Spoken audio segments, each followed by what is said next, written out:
In this video, I'm going to be going over strategies that we incorporate in Legendary DUA. Strategies that we use in order to absolutely mortify and bully the entire mission. I'm going to be given build suggestions, although at no point are these the be-all and end-all builds. These can be changed and interchanged or just used as a rough skeleton in order to play to your personal requirements. These are just going to be the strategies that we use, and I'm going to be showcasing you area by area. There is no one legendary build beats all. There is no perfect legendary build. Every legendary mission is completely different and has varying different nuances as well as mechanics that you must try and mitigate or utilize in your build. So yeah, there is no perfect legendary build. If you want to clarify this, then ask them, the people that put these videos out, why they never show the full legendary, why they only really ever go halfway, why they never show that their weird and wacky skill build can kill the boss at the end of DUA. Why is it always DUA? Well, the answer to all these questions is quite simply that DUA is the easiest up until around the garage area, and then it starts getting a little bit tricky. However, with varying strats, you can absolutely mortify this. So, the starting area of DUA, because this one is all about DUA. Why? Because it is the easiest. We will be doing the others, however, strategies for varying different players and makeups do require time, so I will get to them eventually. For now, we're just going to be looking at DUA. Now, one player should be running this. On this, the roles do not matter, just get yourself to skill tier 6. You want a scanner pulse as well as a hive, not the revive hive. Any other will do. The idea is you run in, you overcharge, and then scanner pulse. The other 3 players will either have a striker's build, looking at something along the lines of this.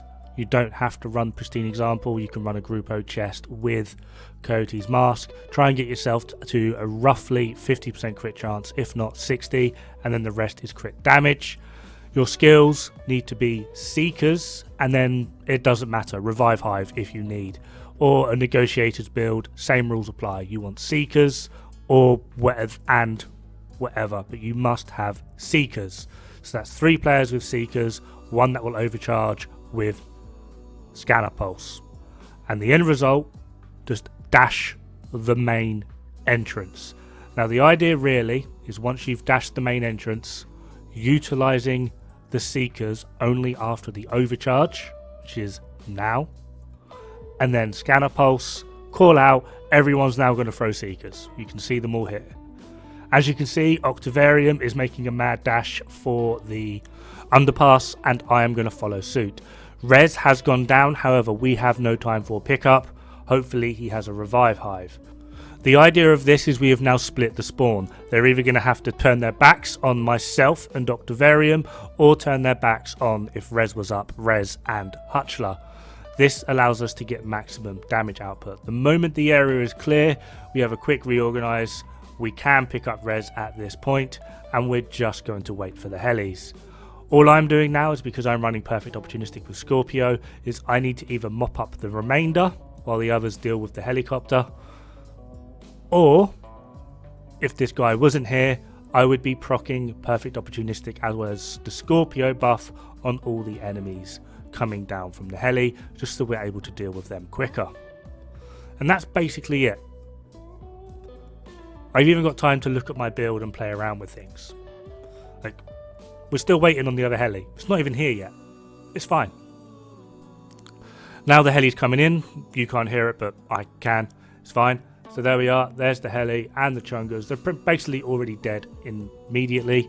Now, one thing I do need to note is I've gone through and tried to find the best footage to showcase this, despite the fact that I do go down here. So you will see random drops on the floor, and you will see the footage flip-flop between reanimated being active and not active. If you want to see the full run, please do check out my full video, as well as the fact that this is my PB, 14 minutes 24 seconds. So it's very clear that I can do this mission pretty quick, and you will see a full completion of this just in different chunks. Anyway, enough of me bragging, let's move on. So we've cleared the entrance. For the next room, I swapped to this. There are better setups that you can use. This is just the one I like using. My skills are going to be Riot Foam as well as Jammer Pulse. I am using Creeping Death. The idea here is I need to get in first and just foam everything. Hutchler and Reslivo are running this. Providence Defense and Chain Killer. All roles are going to be Headshot and Weapon Handling. For the Hunter's Fury pieces, pure Headshot with Regulus. Some YouTubers will charge you a tenner for that. Here you get it for free. You can run this with just the pure Strikers and Negotiator builds I showed earlier. Octavarium is sticking with Strikers just to help deal with any stragglers. However, the Regulus builds are going to be more optimal and quicker, but Strikers or Negotiators will work just fine. So, as previously mentioned, I need to go in first. So someone's going to open the door and I'm going to run in like a mad person. Get my foam out. There's the foam. Problem solved. Like I said, Negotiators is going to deal with this quicker and easier. I am going to use Shock Trap here. However, you do need to push forward. Those Chungers are going to panic and they won't actually actively attack you. The Stinger Hive in their backpack is still going to get you, but they won't stop and shoot you until they make it past where Reslivo is. They will just stand there and try and keep running. The actual ads will panic and scatter. If you push them rather than them wait to push you, you get a large amount of free damage on them. The next room can be tricky, mainly just because it has a friggin' mounted gun. You need to try and foam that as quick as possible or get rid of it. After you get rid of them, you then have the issue of a purple sniper and a yellow sniper. Clear the other ads first because no one wants to be shock naded and then shotgunned followed by a sniper rifle in the grid. Clear the ads, make sure you get the minigun and then push the snipers. You will need to have a brief moment of respite before you push further, but it shouldn't be too long. The moment you are able to push up, which you will see literally any second now, there it is. That was your moment of respite. You need to be directly behind that player pushing. He is either going to kill one or die. So then you need to foam. That's it. Problem is now solved. Everything here is now just going to die. It is at this point where someone is going to need to put on an EMP sticky. Simply just because the moment everything's dead, we're going to push up. Hopefully your jammer pulse is ready to go. We get a jammer as soon as you hit the top of the stairs, as well as an EMP sticky. This will put both of them down for a decent amount of time, as well as take at least a third of their health, sometimes a quarter, depending on what skill tier people are at. The next room, the control room, is a room I know a lot of people struggle with, simply just because it's very close quarters and there's a damn mini tank. If you have someone running Strikers, love the mini tank. It is essentially free full max stacks for Strikers. Trick to this is you want to aim your foam on the left. Run in, foam on the left. There'll be the controller and the mini tank. Get rid of the controller as quick as possible. From there, you want to work on the drone people. Afterwards, whoever's running the foam needs to go up towards the door. There's a little ledge you can hide behind. This will allow you to get a vantage point. What this should look like is this. So there's a foam. I'm just going to pulse to stop the mini tank while the person running Strikers builds his stacks. The other two are going to run up and deal with the remaining ads. Due to the pulse, it will spread because you're running Eclipse to those two, which gives people a brief respite in order to reposition themselves, as well as allow for the cooldown on your jammer again. You've now separated them. One of them is going to do a bleed explosion, the other is going to do an EMP. Do not be near them. 1, you don't want that bleed. 2, the EMP is going to hit you regardless. You don't want to be bled and EMP'd. You don't need to worry about CCing the door because your team should already be there and they should do enough damage to deal with anything coming out of that door and CC them themselves as they walk out. If they do struggle, you are in position to foam them as they step foot out of that door. For this room, your job is stand there and look pretty. You want 2 people on that door where the chunga comes out and 1 person on where the ads come out. There will be 3 ads. For this, unless you're running Headshot, you want Strikers and you want a shotgun. The moment that door opens up with that chunga, let him have it. One person can normally solo that chunga with strikers and a shotgun. However, 2 is just to be safe. After that, you're able to deal with the remaining adds that player 3, who is guarding the other door, is able to maintain. After this, we have a room which causes a lot of people some trouble. Aggression, aggression, aggression. You want to run in and foam the adds on the far left immediately. Get rid of them. You then need 2 players to head towards the door and 1 player to head around the right hand side towards the door where the exit would be. So what this looks like is foaming on the left. Myself and Hutchler are going to move this way. The other 2 are moving around the other side to clear out the adds there. Going to throw a grenade over there just for sledgehammer, just to be safe. Everything's basically already dead. There's one guy getting reanimated here, who I'm just going to foam and try and deal with myself, but Hutchler's just a greedy bastard and killed him anyway. That's that room done. We now have the entertainment room, or the pool room. If you are playing as the CC in this area, be prepared to spend every foam that you've got. Due to the topography of this room, for some dumb reason, foam does not like spreading through either eclipse or creeping death. Spam your foams. Even that means you die in the process. It's fine. You need to spam those foams. The moment the doors open up, you need to do the jammer pulse and then foam. The moment those doors open up, your teammates will be getting hit with the stingers. Jam them to turn the stingers off to allow your teammates to get some free damage in, and then you foam. They are jammed and then foamed. Hutchler's going to be dealing with the random adds first, while others pre-damage the helmet, such as I'm doing as well, and then hopefully we're able to break. Annoyingly, there are 3 chungers in very close proximity. This can get pretty hairy. People, at least one of you will go down. It's fine. If someone does go down, you being the CC, as long as it's not you that's gone down, you are not on revive duty. Your team could not survive if there's 3 chungers wandering around. You need to CC them. Entertainment room part 2, as the CC, run to the far left and try and foam on the opposite side, and then just foam whatever you can, trying to make a break for it. You want 2 people to run all the way down the far end, because that's where the ads like running, and you need 1 person to stay on the side with you. That's that room done.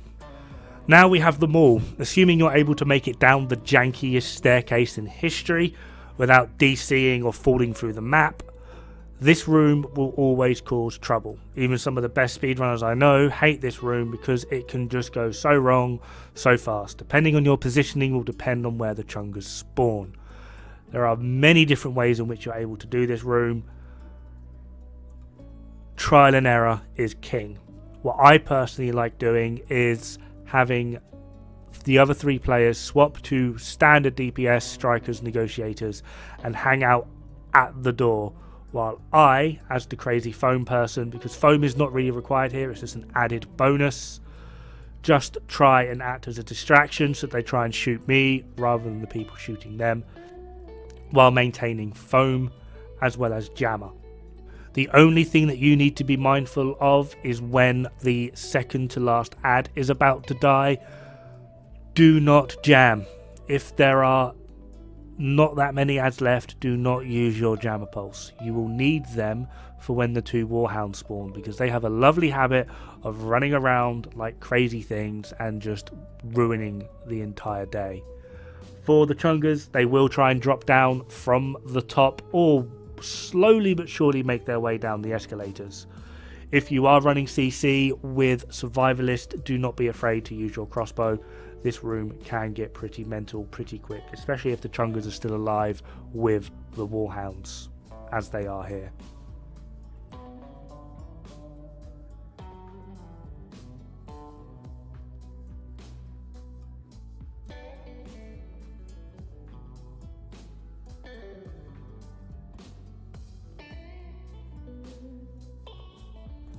Garage 1. This is a really easy room, however it can go wrong very quick. The reason it can go wrong very quick is there are 2 drone ladies and 2 grenadiers that love hiding at the back and will absolutely spam you if you give them a chance.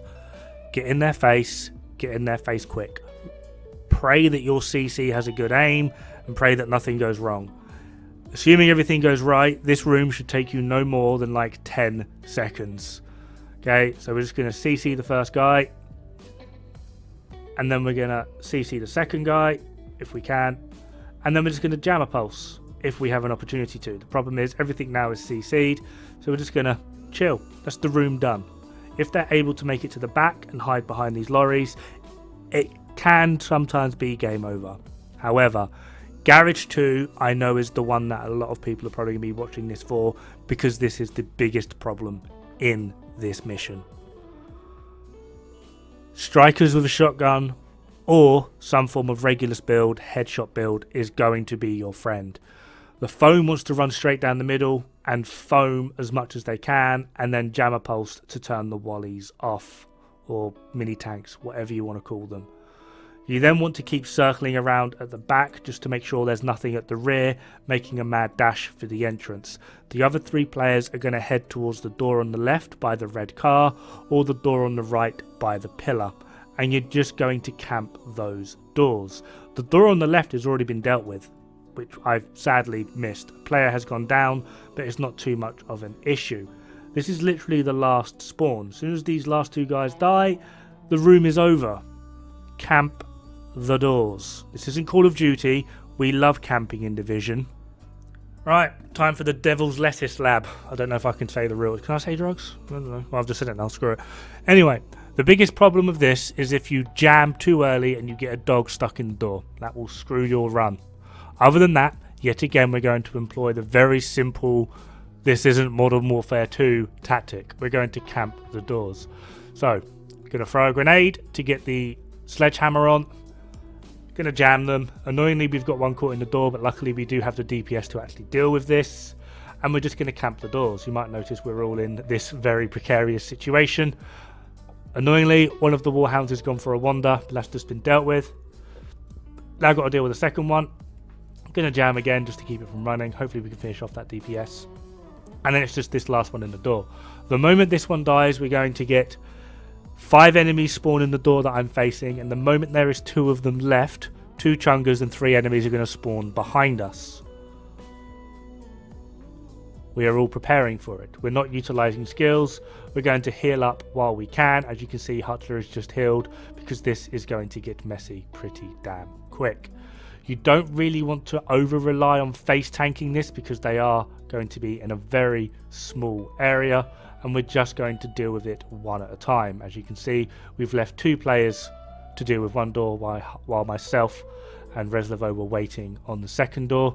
Hutchler, upon finishing off the first door, has moved immediately to the second. And that's it. It can get complicated, it can get annoying. There is one build change here, and it's going to be the build that I am utilising. 4-piece Future Initiative, BTSU gloves, and I'm using a Brazos backpack with Creeping Death. My skills are going to be the Foam, as well as the Restorer Hive. The Restorer Hive is just in case we can't kill the boss quick enough and people need healing, and Creeping Death with Foam is so obviously I can still keep CC. The idea here is just try and kill the ads as quick as possible, and for this we do need someone running a Headhunters build who is also utilising the Achilles Pulse, because we're going to overcharge, Achilles Pulse the boss, and then shoot him in the head. This allows us to completely forego his whole shoot his backpack mechanic. You can literally one-shot him, and even if you don't one-shot him, hopefully Hutchler doesn't run in front of you and make you foam yourself, because he's a bastardo.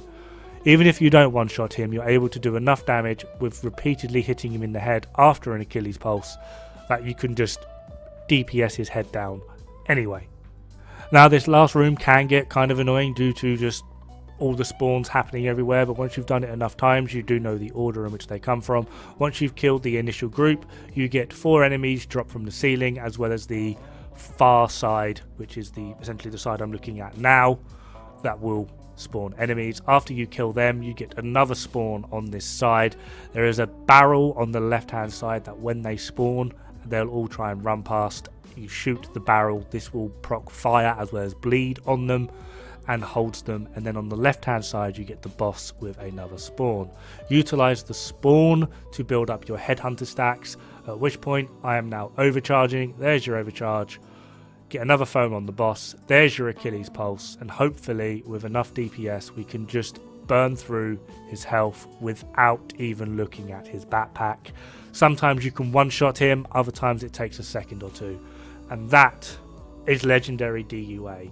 This was not a speed run. I need to clarify that to you now. We were doing this casually. We utilized one speedrunner mechanic, which is at this area here with the grate. The moment you open this door, if you fast travel to another player, it teleports you to another door. The player here just fast travel back to the mission. It saves you like 3 seconds. That's it. This is the only speedrunner mechanic we were using. I do also need to clarify that typically on legendary missions, depending on the circumstances, skill builds are not efficient. If you get rushed or pushed, you are dead. I am very, very skeptical when people go, oh yeah, check out my legendary build, and it's a bloody skill build. Yes, skill builds can do legendary. One of the earliest and most quickest ways of doing legendaries before people figured out how legendaries work was to run skill builds. Problem is, we have now figured out how legendaries work, and I promise you, hand on heart, with every fibre of my being, skill builds in legendary are not the way to go. If you wish to use a skill build, fine. I'm not telling you not to. I am just telling you that there are a myriad of better options. And one of the best options that I've come across through playing with varying different people and getting varying different types of information, it is quite simply 3 DPS, strikers, negotiators and regulars being the best options, and 1 CC. You don't need a healer most of the time. There are some rooms where you will need a healer, or at least a healer build to provide an overcharge for a certain thing. However, 9 times out of 10, it is just 3 DPS and someone running foam. I will be hopefully getting in contact with the people that helped me out with this one, and we will be doing either Roosevelt or Capitol building next. We are working on something absolutely mind-boggling for Tidal Basin, and if you want to keep up to date with some of the most mental strats for Legendary, there is a link in the description below for Hutchler, Rise of Brutality, Reslivo, as well as I'm going to give a little pop out to Vroom.gg again, which is basically where I get all of my information from, and it's free. One of the best places I've ever found on the internet. Anyway, in the meantime, have fun, good luck, don't die. It's bad for the health.